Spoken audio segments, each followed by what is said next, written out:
Viary number 4. Second cousin pissing me off. In grade 7, I was I had the same class as my cousin, my second cousin. My second cousin from my father's side. And basically he was very annoying, very agitating.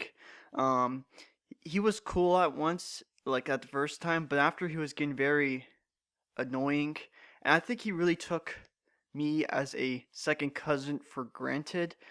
Maybe, I don't. That's probably not the right term to say it, but it's like that almost. It felt like that almost. So one day I was having lunch with my friends, and he said, "Oh, can I oh, can I join?" Blah blah blah blah blah. And I was like, "Yeah, sure."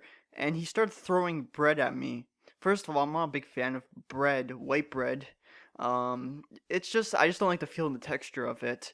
But he was just throwing it at my face for no apparent reason. I haven't done anything to him. I didn't do anything to hurt him or anything like that. I didn't throw anything at him before, but he just started randomly throwing it at me. So, so I was getting really pissed off, and I was just getting really angry, and I told him to stop, and he wasn't stopping.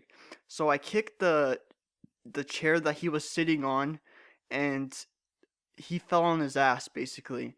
After he started crying and started hurting him, he started crying and whimpering, and one of his friends came and was like, "Oh, what's wrong? What's wrong?" After after one of the people got the teacher to come, and he was complaining that he hurt his leg, so he had to go to the office. I hurt his leg, so he had to go to the office, and the teacher came.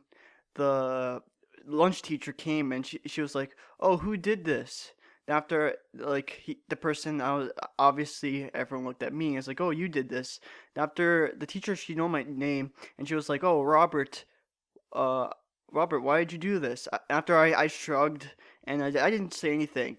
After a little bit later, I said, a few seconds later, I said I was sorry, and the teacher's like, "Oh, sorry does not count when you've already done this action, or what you have done, what you had to do."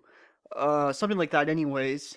And oh no, she said whatever, it doesn't sorry doesn't matter when you've already done the action. That's what she said. Something like that anyways.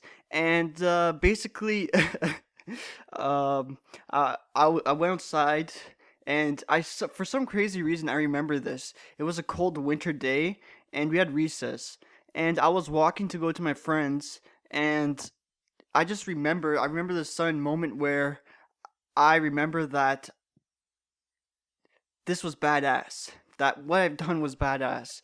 Because usually when I stick up to my for something, people are not there to see it, or yes, to see it. When I stand up for something, and I stood up for something, and everyone saw it, even though it was not the right, that probably not the right way to deal with it.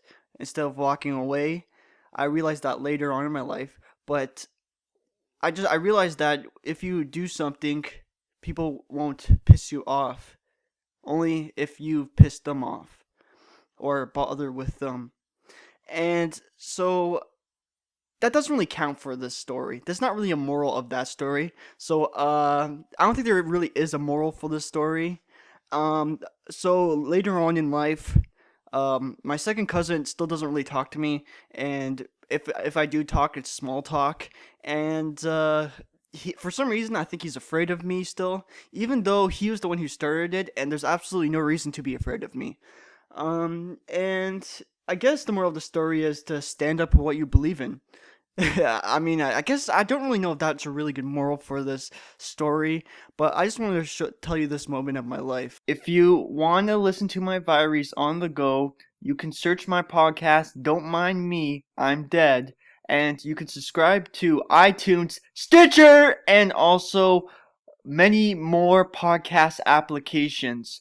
Once again, Don't Mind Me, I'm Dead. That's my podcast.